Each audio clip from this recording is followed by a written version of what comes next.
हगारबाय फैसा लानानै हगारबाय सार सारमोना बै माबानि रिरानि खाथा माबा फरेस्ट अफिसनिफ्राय जों लायदों जयन्त सारा बुंलांबाय नालाय नोंसोर बेहायनो दै राननाय खिनियावनो बैयाव थाहैखादो गोजौआव होननानै बुंलांनायखाय जों थाहैदोंमोन आरो लोगोफोर बरायबाय नोंथां बयखौबो आंनि बे आरोबाव गोदान भिडिअ थ' आसा खालामो नोंथां बयबो मोजाङैनो दङ दा आंबो मोजाङैनो दङ थ' दिनै जों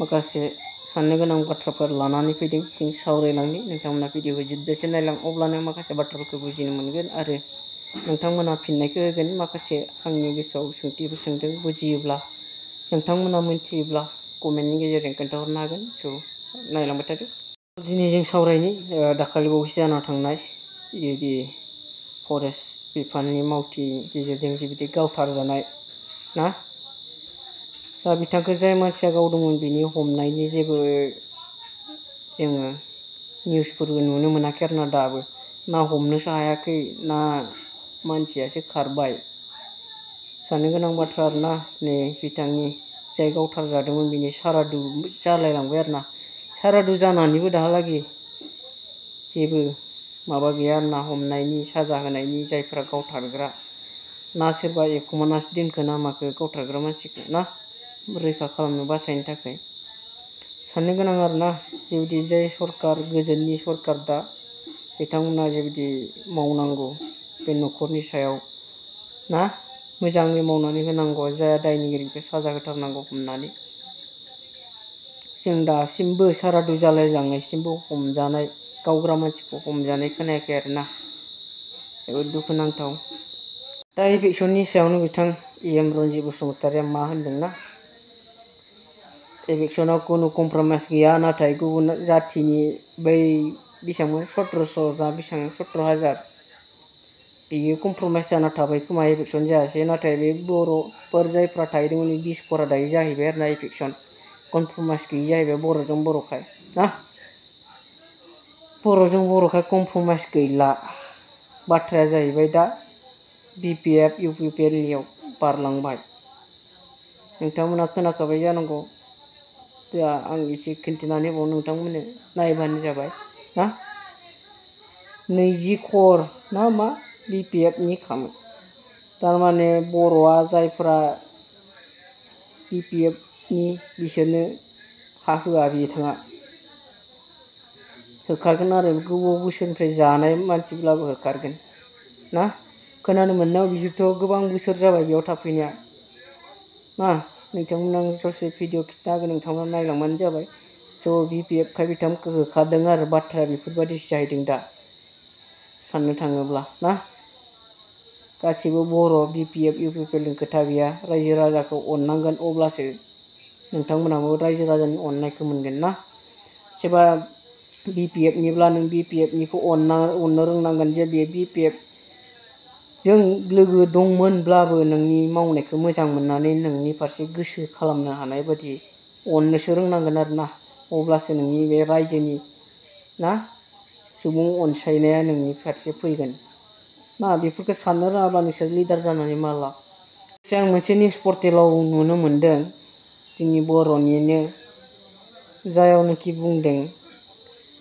इभिक्सन खालामोब्ला हाग्रामाया थांनानै सानसे उनावनो न' लुना हैफिनगोन होननानै बुंदोंमोन नाथाय बिनि खोथा होनायखौ मावफुङै जों नुनो मोनदों खोनानो मोनदों नुदों होननानै बिथांमोना निउस पर्टेलाव होदों आरो भाइ नोंसोर निउसखौ मा साननानै होदों बेफोरबायदि बुंनो ना हाग्रामाया सरकाराव दोङो पावार एसेबां न' लुलायलायना हैफिननो हानाय पावार दङ नामा हाग्रामाया सरकाराव दङ नामा दायो निउस फरायग्राब्लाबो खर' गैयै गियान गैयिनि निउसखौ फरायदों आरो ना बिसोरो हाग्रामाया गोहोआव सरकारावनो गैयाब्ला बे सरकारनि हेंथा मा मावनो हानो ना स' जोबोद लाजिनांथाव निउस पर्टेल आरो बे ना बुंनाया बिथांमोना लाजिनो गोनां साननो गोनां ना हाग्रामायाखि सरकाराव थानाय मानसि बे सरकारनि मानसिया होखारनायखौ बे न' लुना हैफिननो गोहो दङ बेहा ना नायलाय एसे आं दिन्थिना होनो नोंथांमोननो मा बुंदों बिथांमोना निउसाव खालामनायनिबो खामानि मावगासिनो दङ बेखौ नोजोर होनानै हाग्रामा महिलारि बिथाङा इभिकसन खालामगोन जायगाफोराव थाङै थाङै दाब दाब जायगायाव नायदिंहैदोंमोन आरो बुंदोंमोन जुदि सरकारा इभिकसन खालामो अब्ला अखानायैनो बै जायगायाव न' लुनानै हैफिनगोन होनना हाग्रामा महिलारि बिथाङा रोखा रोखा बाथ्रा बुंदोंमोन। हाग्रामा महिलारि बिथांनि बे बुंनायखौ जोंनि खौराङाव फिन लाबोफिननाय एबा गोसोखांफिननाय बाथ्रायानो जाहैबाय मैया चिरां जिल्लानि देवस्रि ओनसोलाव आयेननि बेरेखायै हाग्रा सिमफायनानै थाहैनायखौ होस्रांनाय जादों। नाथाय हाग्रामा महिलारि बिथाङा बै इभिकसन जानाय जायगायाव न' लुनानै हैफिनिखौ नुना मोननाय जादों। हाग्रामा महिलारि बिथाङा खोथा होनानै खोथा लाखिनो हायैखौबो बे समाव नुनो मोननाय जादों। थारैनो अखानायैनो न' सिमफाय जाग्राफोरनो जायगायावनो न' लुना हैनो बाथ्रा बुंनाय रावा गावनि राजखान्थिनि लाबालाबनि थाखाय नामा? बेयो मोनसे गिदिर सोंथि जानानै फैदों। बे समाव बिथांमोना लाजिनो रोङै जेखौ लाजिथावना बे बाथ्राफोरखौ निउसाव होनानैबो गावसोरखौनो माबायदि लासिंसिं खालामनानै लायो बिसोर निउसफोरा नोंथांमोना मा सानो बे बिसोरनि बाथ्रा बुंनायनि सायाव कमेन्ट खालामना खोन्थाहरनो हागोन नोंथांमोना बयबो खुनु कमप्रमाइस गैया। बिथांमोना लावख्रिगुरिनि 22 घरा BPF सापर्टार, पिउरलि BPF सापर्टार। जोङो बिराद मोजाङै सावरायदों।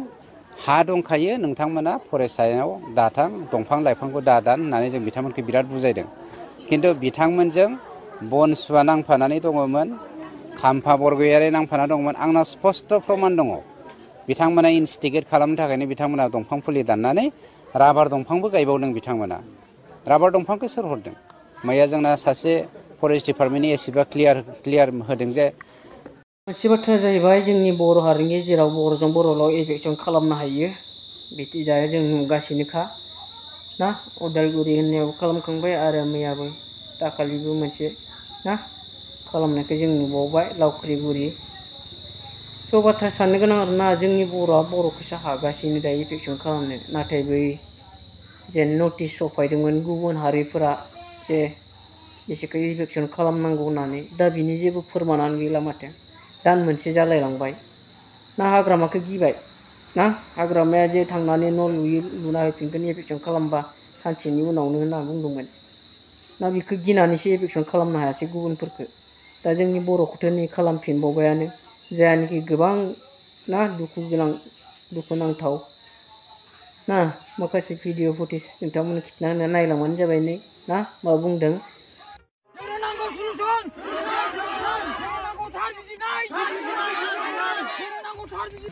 BPF होननानै जोङो जेबो बुङाखैमोन। बे फंबायखौ दिनै हमना लांदों, स'निफ्राय हमना लाङाखै। मैया इभिकसन खालामनायाव बे केम्पनिफ्राय हमना लाङाखै, लामायाव लोगो मोननानै हमना लांदों। नैबे सासे जानांगौ BPFनि मानसि दां। दा बिथाङा बे इभिकसन खालामजानाय जायगायाव नायदिंफैनानै माखासे बाथ्राफोर बुंदों आरोना। नायदो एसे। मानसिफोरखौ हमनानै लांदों। दा बेवहाय जाय बिथांमोनहा दिनैहाय 40 बोसोरनिफ्राय बेवहाय थाबोनानै दं, बिथांमोनहा बे हारिनि मोनथाय अलरेडि दंखायो। जिहेतु फरेस्ट डुवेलार्स एक्टआव बुंदों जे जाय मानसिफ्रा ट्राइबेल्सफ्रा जायफ्रा माने बे 25 बोसोरसिम रायजो जादों बिसोरनि थाखाय हा होखानांगौ। दा बेहाय जुदि 1990निफ्राय बिथांमोना हादान सिफायनानै बेवहाय आबाद मावनानै जाबाय थादोंब्ला दिनै 34 बोसोरनि बारा जाबाय, 34 इयार्सनि बारा जाबाय। दा बेवहाय बिथांमोना बे हानि अधिकार दं आरो बिथांमोनाबो गोसो जानानै थाफैयाखै। दिनै मोनसे नेचारेल केलामिटि जादों, फ्लाड जादों, दैबाना जादों।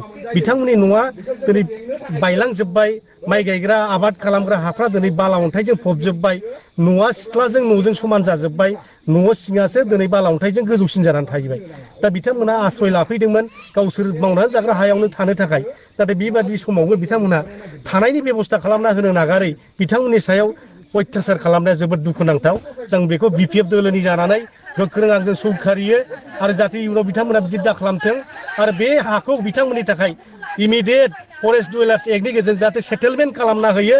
बिनि थाखाय आं दिनै बे UPPL सरकारनि EM मानाव गेदेर रनजित बसुमतारी बिथांखौ दिनै खावलायगोन इमिडियेट बे 22 न'खरखौ बिथांमोना सेटेलमेन्ट होनांगौ। आरो बे हा होनायनि बेलायाव सोरबा माने पार्टिनि लालायनानै सोरबा BPF, UPPL, सोरबा कंग्रेस, BJP होनलायनानै बे हानि रानलायनाय खुनु खोथा गैया। बेवहाय नागरिकआ नागरिक, बे जायखि फैया मानो सरकारा नागरिकखौ नागरिक बायदि होनांगौ। हानि मोनथाया बयहाबो दङ, पार्टिजों खोथा गैया बेहा। दा बिथाङा बुंदों मैया 22 घरा गासिबो माने BPFनि मानसिफोर गोजा। सोरबा खाम्फा बरगयारिया थिनहरदों बिदिनि खोथा नङा नों बिपदाव गोलैनाय मानसिखौ गासिबो हेफाजाब होनांगोन बेसो सरखारनि दायित्व दा बेबादि मानसिखौ क्लासिफिकेसन खालामनाय बर' जाथिनि गेजेरावनो बिपिएफ इउपिपिएल मोनसे समाज खालामनो नागिरनाया दिनै दुखुनांथाव बे पलिटिक्सखौ बिथांनि बुंनाय बादिब्ला बियो गोबाव समनिफ्रायनो बे जायगायाव बिसोरो मावनानै जाबोखादों आरो बिनि बुंनाय बादिब्ला सरकारा दा बिथांमोननो हानि मोनथायसो होनांगौ ना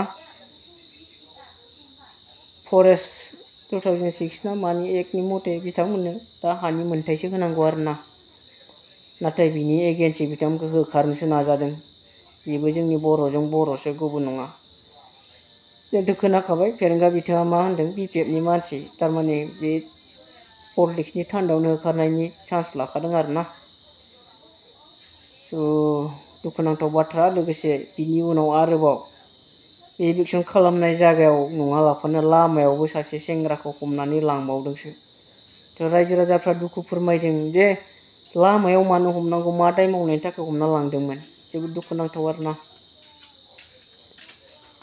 लाजिथाव जोंनि बर'फोरनि गेजेराव थ' भिडिअखौ गोबाव खालामला दिनैनि भिडिअखौ जों एसेयावनो दोनथ'नोसै लोगोफोर नोंथांमोना बे भिडिअआव मा सानखो मा फोरमायनो सानदों कमेन्ट सेक्सननि गेजेरजों फोरमायहरनो हागोन लोगोसे चेनेलाव गोदानब्ला साबस्क्राइब खालामनो हागोन लोगोसे बेल आइकनखौ अलाव थुना नायगोन अब्लानो आंनि भिडिअखौ नोंथांमोना नुबाय थानो मोनगोन स' जोबजासिम नायनायनि थाखाय बयनिसिमबो साबायखर दिनैनि भिडिअखौ जों एसेयावनो दोनथ'नोसै बाय